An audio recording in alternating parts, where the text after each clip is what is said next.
સંખ્યામાં 3 કલાકો છે એટલે 3 કલાક માઈનસ 11/2 એમ એટલે મિનિટ આપણી પાસે 40 છે બરાબર 2/40 કરીશું એટલે 20 આવશે માટે 30 × 3 એટલે 90 માઈનસ 11 × 20 એટલે થશે 220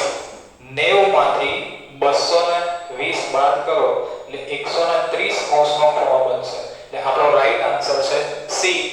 130 અંશનો ખૂણો એક હોમવર્કનો પ્રશ્ન આપણે લઈ લઈશું